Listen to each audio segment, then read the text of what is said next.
kayo at meron na nga tayong mga mga organization supporting. Is it something that right away pwede nating magtrabaho in Congress, yung pressure? Yes, I think so. Pero kailangan makahanap tayo ng, and tingin ko that's something I bring because as a mayor, I work closely with the malls. So naiintindihan ko rin yung pinanggagalingan ng mga malls and the theater owners. I think uunahin natin, MMFF. Ang daming pinag-uusapan tungkol sa MMFF, pero sa akin pinaka-importante, ang MMFF is about the audience. Let's find a way so that the audience, kahit bigyan ng subsidiya ng gobyerno, pero yung mga manonood sa 1,200 piso, sana makapanood sila ng pelikula. 1,000 piso, sana yung 10 pelikula mapanood nila. Pero hanapan natin ang programa para incentivize yung mall owners at yung mga producers at di maapektuhan yung kita nila. I think there's a way and I think there's a formula where government can incentivize the whole MMFF para ho medyo may subsidy lahat ng mga pelikula. But at the same time, yung real winner dapat ay yung audience. Kasi we need to get young people excited about watching movies again. We need to get yung core market natin, yung pamilyang Pilipino, kailangan manood ulit ng pelikula. As the last question ng Direk, we know that you are highly organized and alam po namin na kahit na tatakbo at babalik kayo sa politika, we know that as you always said, your heart will always be here. Just to assure us, because now of all these ideas that you have with at least sa production and your collaborations, meron ka na bang planong nakaiwan in the next 3 years kung hindi mo masyadong mabibigyan ng panahon ng pain, and meron ba rin doon ng mga more collaborations perhaps with Regal na maiiwan mo nang naka-set na for sila Direk to pursue pagka, tapos yun yung assurance siguro, Ms. Tessa, na because I'm not running for mayor. If I was running for mayor, kailangan ko wala na ako ibang trabaho. Pero sa Kongreso ko, pinapayagan na meron kang ibang trabaho. So Congress has a schedule where you can also focus on industries that are close to you, or kung meron kang negosyo pwedeng patuloy. Pero sa akin, more than the business, in Congress that's setting policy para sa buong bayan, I can actually work more closely and more intimately with our industry leaders to help our industry. So tingin ko kabaliktaran, by working in Congress, I'll be able to be more intimate pa sa industriya natin, all aspects of our industry. Thank you, Direk. And thank you sa lahat ng mga ideas mo that always inspire everybody who listens to all of it. Salamat po.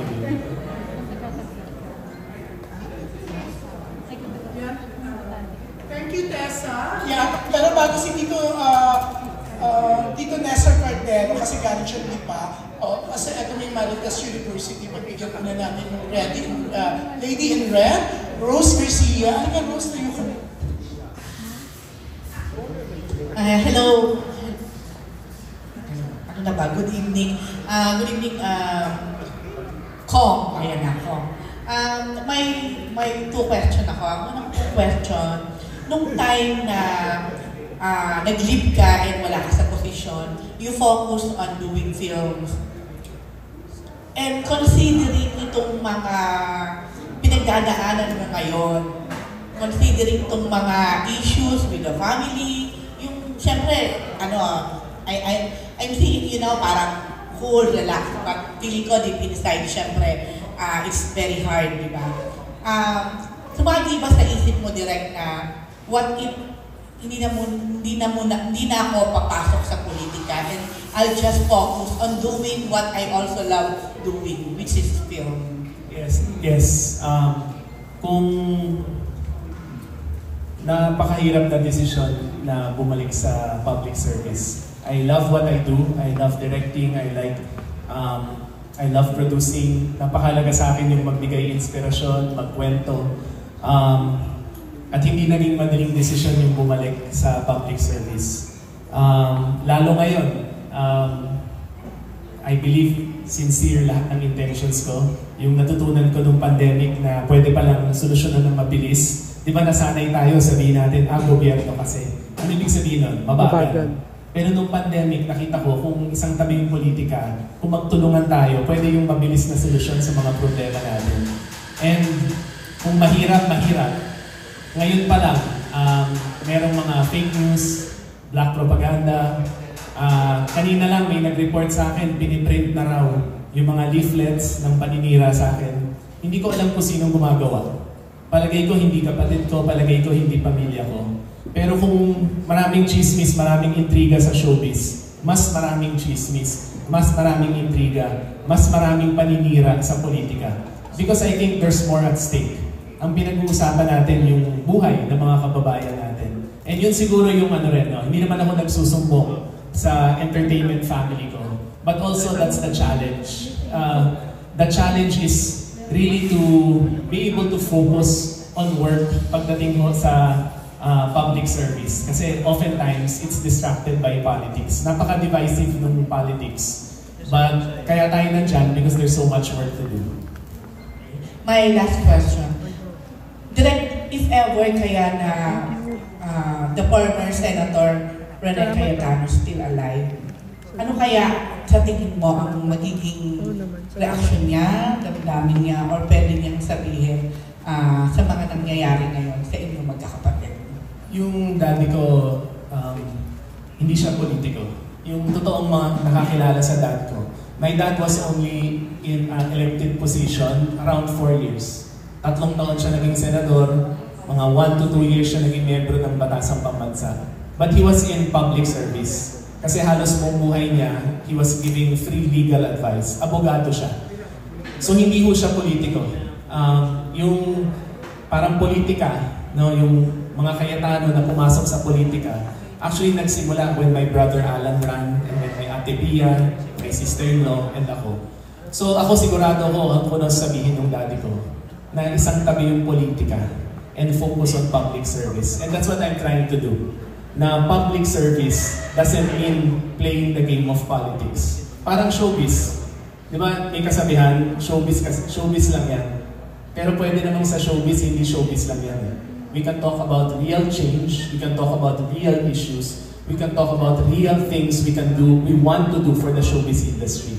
Ganun din sa politika. Politika ang tawag dyan, but really in essence, it's public service. And you can do well in public service without politics. Alam mo, Direk, you still, full of hope. Sa tingin mo talaga, may pag-asa pa. Alam mo, ito yung totoo. Kailangan may pag-asa pa. Naniniwala man ako hindi, I have a 10-year-old, an 8-year-old, a 6-year-old. Anong gagawin natin kung tayo mismo dito hindi naniniwala na may pag-asa sa gobyerno? And siguro totoo yan, nagda-drive tayo sa EDSA, nakapila tayo sa MRT. Baka marami sa atin dito sinasabi wala ng pag-asa. Pero ako, because I have kids, I refuse to think na wala na tayong pag-asa. And gusto kong maniwala at ipaglalaban ko that government can still be an instrument of change and can be an instrument of good. Tulad ng naniniwala ako sa bagong organisasyon na binuo nila Miss Rosel, kung nakailan lang ako sumali, the Producers Guild, that we can also help transform and change the industry for the better. Okay, thank you, Direk, and good luck. Thank you po. Thank you, Rose. Ang galing mo sumagot, Direk. Yan, pero ito, talagang lumuwas pa siya mula sa Lipa City, Batangas. Yan, Nestor Cuartero, Tito Nestor. Hi, good afternoon. Hi. Well, thank you for that ray of hope that you are radiating in your recent last statement. No, it is inspiring na meron ganung pag-iisip ang isang nag-aspire sa ating gobyerno. But I must say that throughout the years, a number of persons from people from the entertainment industry, mostly actors, have been elevated to the lower house, the upper house, etc. But still, and they always say that they're going to do this or to contribute to the welfare, uplift of the industry, and yet, andito pa rin tayo sa ganitong zero level, no? Despite the platitudes, despite the promises, we are still in square one. So, how different is your pronouncement? What will its effect on the overall future of the industry, considering the predecessors that came before you? Thank you, sir. Huwag niyo mamasamain, no? Pero ang sagot ko doon, kasalanan natin. Pero challenge yon. We have to hold each other accountable. You have to hold me accountable. If I win, when I win, baka pwede tayong mag-usap and bigyan niyo akong checklist para sa inyo. Dapat kaya kong humarap sa Producers Guild, sa Actors Guild, sa Film Academy of the Philippines at sabihin ko ano mga pangangailangan niyo. At pag hindi ko nadala yon in 6 months, in 1 year, in 2 years, ibig sabihin nun, nanligaw lang ako sa entertainment industry. Pero hindi ko nadala yung mga pangangailangan niya. So ako, ang sagot ko sir siguro doon at yung hamon ko, let's hold each other accountable and let's hold the people we support accountable. Hindi dahil taga-industriya yung mga iba nating kasama, automatic core advocacy nila yung industriya natin. Hindi masama ho yun pero marami yung sa kanila kasi iba yung pinaglalaban and okay lang yun. But I think as an industry, kailangan natin maningil. Kasi every 3 years ginagamit tayo pag-election Every 3 years kailangan nila manalo yung mga artista, yung mga media stations. So I think I will help however way I can para tumulay so that we can hold not just actors, actresses, people in showbiz, pero maraming nagmamahal sa industriya na gusto tumulong, hindi alam kung paano. So I think now we have an opportunity.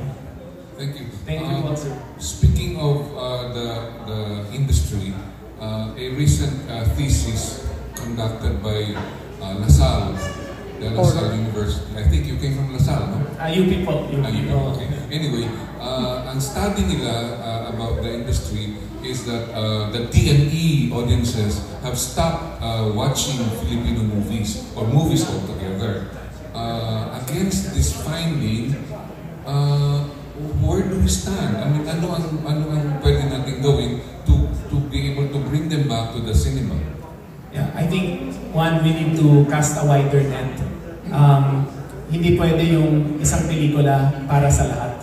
Kailangan magkaroon ng iba't ibang mga instrumentasyon para yung mga kababayan natin na nasa middle class, upper middle class, nasa D, nasa E, mapapanood yung mga gawa natin. Merong mga ibang pelikula, may ibang mga series na tingin ko dapat ipalabas natin sa YouTube, libre. Tingin ko may mga ibang gawa sa atin na dapat na-enjoy mo sa pelikula. So madaling sagot kasi yung gawin natin 50 pesos ulit yung cinema. Pero hindi yung mangyayari yun. So I think we need to look at the different distribution channels and check paano natin masiservisyohan lahat ng Pilipino. May nawawala ho sa atin kung ang DNE at ang karamihan ng mga Pilipino hindi nanonood ng gawa natin. Ibig sabihin nun, yung mga bata, lumaki ako balibot. Ibig sabihin nun, yung mga bata lumalaki, wala yung values natin. Entertainment, cinema is soft power. Pinapakita natin yung kultura natin, pinapakita natin yung identity natin. By limiting our market and our audience, dun lang sa nakakabayan, may malaking nawawala sa atin. So ako sir, I'll work sana with the distribution network, with the producers, so makahanap ng paraan. And tingin ko, yan yung mga areas na dapat may subsidy yung gobyerno. Para yung mga batang Pilipino, ang pinapanood ay nasa wikang Filipino, tsaka kulturang Filipino. Salamat. Thank you, sir. Keep the hope there. Aasa kami. Thank you. Thank you, sir. Thank you. Thank you, Tito Nestor. Siyempre, next Thank you. natin, Mr. Bobby Ricantina. Bobby. Hello. Hello, Direk. Sir, So, Direk, much has been said, pero ano ang gusto nyo ipangako sa mga taga-Taguig at Pateros sa inyong pagtakbo? Siguro yung mga pangako ko is magkakaroon kayo ng isang kinatawan na hindi importante sa kanya yung politika, yung partido, yung apelyido, kundi yung mas ikagaganda ng buhay ng mga kababayan natin in Taguig and Pateros. I think Metro Manila has the same challenges. Buong Metro Manila, hindi lang Taguig and Pateros. And ako, I wanna focus on planning the cities of our future. Yun ho yung area na gusto kong pagtuunan ng pansin. Sa labas ho ng personal kong advokasya, yung entertainment industry, I wanna work on preparing our cities for the future. Yung mga trabaho natin for the future, yung mga dilubyo, pagbabaha, bagyo, traffic, healthcare. I think these are things that all cities in Metro Manila are concerned about. And working closely with the LGU of Pateros and working closely with the LGU of Taguig, is very important to me. So tingin ko yung maasahan nila sa akin, kahit na independent ho ako, I will work closely and pagsisilbihan ko yung LGUs ng Taguig at ng Pateros. So you'll have someone, I think, na walang pang sariling interes, kundi pagsilbihan sila. At siguro yung pinaka pang sariling interes ko lang ay yung mga anak ko lumaki sa mas magandang Metro Manila, mas magandang Pilipinas. Direk, yung tatakbong Lino Cayetano this time, ano ba yan? Like, nagbago na ba siya or same pa rin in terms of dedication and commitment pagdating sa... I think in everything I do, I give 100% of myself. Nung ginagawa ko yung first show ko, no, yung Starstruck, mula pag-shoot, pag-edit, madaling araw, hanggang pag-edit sa GMA sa gabi, nandun ako. And I think I haven't changed. Yung work ethics ko na yun, na natutunan ko in show business, and siguro natutunan ko sa tatay ko, that's the same kind of work ethics that I think I brought when I became mayor. Sabi ko nga isa sa mga biggest lessons ko nung mayor ako, nung nasa gobyerno ako, isang malaking pagkukulang ng gobyerno, yung dumating lang sa opisina sa tamang oras. Yung opisina noon alas 8, 6:50 nandun na ako. And ang laking bagay na kung yung boss nila nandun 1 hour early. 5 o'clock, uwian na, 4:45 may nakapila na. At hindi lang yun sa Taguig, sa lahat ng mga opisina ng gobyerno. So kung umuwi ako 6-7 o'clock, masaya pa nga yung asawa ko kasi pag shooting, madaling araw na ako umuwi. Pag sa gobyerno, nakakauwi ako ng 7. Pero I think yung kultura and the hard work in the private sector and the hours that we put in, importante rin ho na sa gobyerno, ganun ho yung pananaw natin. Direct last question. May mga, dahil katanungan kayo sa politika, may mga nakadingding ba ng mga projects kayo ngayon sa showbiz na because of the election na i-resume nyo once na matapos na itong campaign? Tulad nung sabi ni Ms. Tessa kanina, planner naman ako, and I work closely with Charm, who's there, and with my partner, Direk Shugo. So parang nakalatag na till next year yung mga gusto namin gawin. And in fact, I'm looking to direct a movie in June. Thank you. Thank you, Bobby. Thank you, Direk. Pero bago po ang next question from Jerry Olea, may special announcement po. I think kay Eugene to. Sa'yo ba itong GAH 1084? Suzuki? Sa'yo ito na. Bongga na hulaan ko. Oo. Pero eto na. Siyempre, ang magtatanong next is Jerry Olea. Direk, katatapos lang ng Valentine's Day, gusto ko sanang tanong, kumusta ang puso mo? Pero base naman sa pagkukwento mo, nakita namin you have such a kind heart, generous, understanding, mapagmahal sa pamilya. So, itatanong ko na lang, kumusta ang liver mo? Kasi napagkwentuhan kanina, nabanggit ang tatay mo. Kumusta na lalo pa, nagkasakit ka nga, nagka-dengue. Kumusta ang liver mo? Okay, pero nung nagka-dengue ako, yung isang epekto pala ng dengue, inaatake niya yung liver. So nung nag-test ako, yung liver enzymes ko, hindi maganda. So kinabahan kami ng asawa ko. And I realized, it's been 2003, almost 20 years since my liver transplant. So 20 years na pala, ganun kabilis, parang kailan lang. Pero after nung dengue, nung nawala na siguro yung virus sa akin, they checked and I'm 100% better, pati yung liver ko. So, yun, I'm healthy, maraming salamat. Yung Valentine's ko, kailangan ko ipagpasalamatan lang yung asawa ko dahil kinancel niya yung date namin para pwede niya ako samahan sa isang activity sa Taguig. So, napakaswerte ko na pumayag yung asawa ko. We didn't have a traditional date, pero umikot kami dun sa mga bagong kaibigan namin sa Embo communities. Anong prayers mo sa mga pinagdadaanan nito, sa mga nangyayari nito? Ako, siguro sa lahat ng tumatakbo, parang I want these elections to be fair. I want it to be honest. I want people to think about who they will vote for. And I want deserving people to win. So, kung hindi ako yun, hindi ako yun. Pero sana sa buong Pilipinas, naniniwala talaga ako kasi nakita ko ng pandemic eh. Kung tama binoto mo, kung yung mga politiko magtulong-tulungan, pwede yung napakalaking pagbabago sa napakaikling panahon. Nasanay lang tayo sa Pilipinas, may gumagawa ng trend, matagal yan. Subway, matagal yan. Yung airport talagang ganyan. Pero nakita ko nga nung pandemic there were unbelievable things that were done in 6 months, 9 months, 15 months. Kasi yung iniisip natin baka lahat tayo mawala na sa mundong to eh. Nawala yung konsepto ng papugian, yung konsepto ng politika.